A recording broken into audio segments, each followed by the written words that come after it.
Hãy tưởng tượng một buổi chiều yên tĩnh ở vùng nông thôn Brazil, năm đó là năm 1957, không khí đặc quánh mùi hương ngọt ngào của hoa nhiệt đới. Tiếng về sau vỗ về nhẹ nhàng như thường lệ. Một người nông dân, tạm gọi là João, đang đi qua những cánh đồng của mình, kiểm tra mùa màng dưới ánh nắng ấm áp. Anh ấy nhận thấy điều gì đó lạ lùng. Tiếng ống vỗ về quen thuộc đã biến mất, một sự im lặng đáng sợ bao trùm lên cảnh quan, một sự tĩnh lặng nặng nề và không tự nhiên. Đây không chỉ là ngẫu nhiên. Trên khắp khu vực, những người nuôi ống báo cáo hiện tượng tương tự. Các đàn ống mật châu Âu, hiền lành, dễ đoán, đang biến mất hoặc bị tàn phá. Thay vào đó, một loại ống mới, mạnh mẽ hơn chiếm tổ. Chúng tràn đầy năng lượng, gần như điên cuồng, là những nhà sản xuất mật ong tuyệt vời, hiệu quả vượt trội. Lúc đầu tưởng là cơ hội, nhưng sự im lặng kia là điềm báo của một thay đổi nguy hiểm, lan rộng khắp vùng đất. Những con vật bản địa bồn chồn, chim bồ to, gia súc hoảng loạn. Một thay đổi sắp mang cái tên, ông sát thủ. Để hiểu chúng, ta quay về Brazil năm 1956. Nhà sinh vật học Warwick E. Kerr có một mục tiêu cao cả.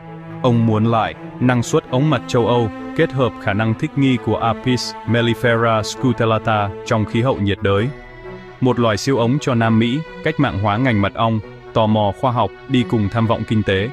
Kerr nhập ống chúa từ Tanzania, khởi động chương trình lại tạo cẩn trọng, tạo ra ống mật châu Phi hóa. Ông biết nhược điểm, phòng thủ cực độ, vì thế lập lưới trấn ống chúa để ngăn thoát ra tự nhiên. Năm 1957, một người nuôi ống tưởng lưỡi làm giảm hiệu quả đã tháo chúng ra. Ông vô tình mở chiếc hộp Pandora, 26 đàn, dẫn bởi ống chúa châu Phi hóa, bỏ trốn. Ngoài kia là thiên đường phù hợp, chúng tự do, giao phối với ống châu Âu địa phương, tính hung hãn di chuyển trời lẫn nhanh. Ống sát thủ không bước ra từ phim kinh dị, mà từ một sai lầm nhỏ trong hành trình tìm giống ống tốt hơn. Cái tên bùng nổ nỗi sợ và ám ảnh công chúng.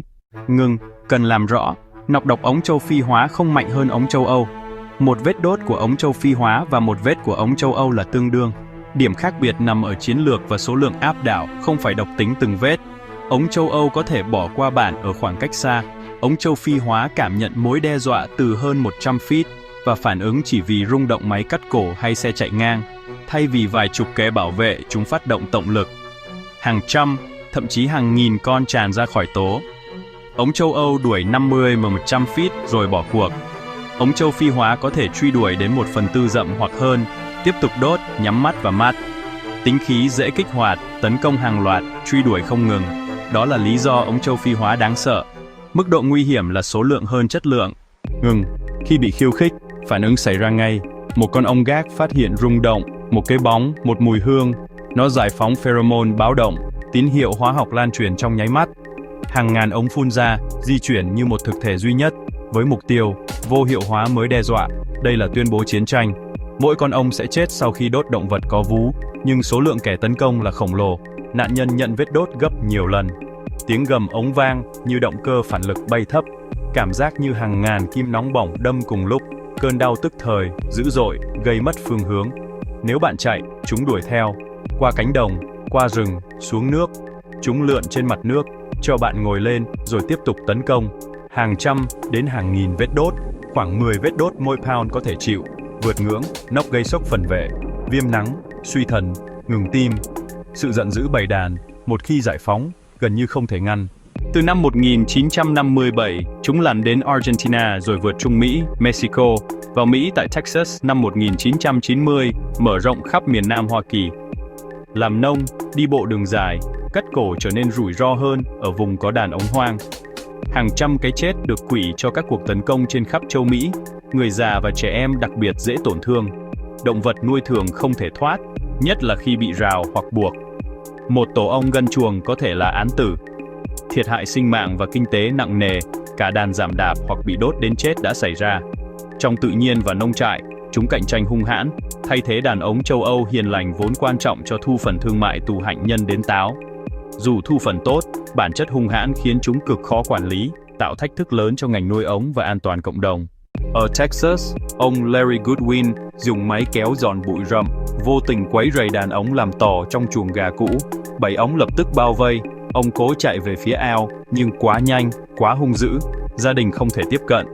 Khi cứu hộ đến thì đã muộn. Ông chịu hơn 3.000 vết đốt và không qua khỏi. Ở Arizona, người làm vườn vô tình quấy rầy tổ ong cổ khổng lồ trong áp mái. Đám mây ống như bức tường đen ấp ra. Một người bị đốt hàng trăm vết, sốc phẩn về, được cứu nhờ cấp cứu kịp thời. Lính cứu hỏa phải dùng bột chuyên dụng khống chế. Tại California, đàn ống tấn công chuồng có 2 ngựa nhỏ, chúng mắc kẹt. Dù chữ dùng nước xua ống, cuộc tấn công quá áp đảo, cả hai không qua khỏi. Đây không phải chuyện giật gân. Đó là thực tế nghiệt ngã. Người bình thường làm việc thường ngày, đừng sai cho sai thời điểm, đối đầu bầy ống cực kỳ hung hãn. Ngừng, sự lây lan là thực tế, hoảng loạn không giúp ích, vũ khí mạnh nhất là kiến thức, nhận thức và sự chuẩn bị. Hãy nhận biết nơi làm tó, cây rồng, lớp xe bỏ hoang, nhà kho cũ, chậu hoa lật úp, khẽ tường mái. Bịt kín lỗ hổng để phòng ngừa, nếu thấy đàn ống, tránh xa, không ném đá, không phun nước, cảnh báo hàng xóm và gọi dịch vụ kiểm soát côn trùng hoặc người nuôi ống có kinh nghiệm. Nếu bị tấn công, chạy thật nhanh theo đường thẳng, che mắt và đầu, vào nơi kín như ô tô hay nhà, đừng nhảy xuống nước, ông sẽ cho. Khi an toàn, cao bồ ngồi đột ngay và tìm chăm sóc y tế, nhất là khi bị đột nhiều. Tôn trọng ống như một lực tự nhiên, chúng không xấu xa, chỉ bảo vệ tổ với sự hung hãn cực độ. Giáo dục bản thân, gia đình, cộng đồng, thấy nỗi sợ bằng thận trọng, thấy hoảng loạn bằng kế hoạch. Hiểu mối đe dọa, biết tránh, biết ứng phó. Nhận thức của bạn là lá chắn tốt nhất của bạn.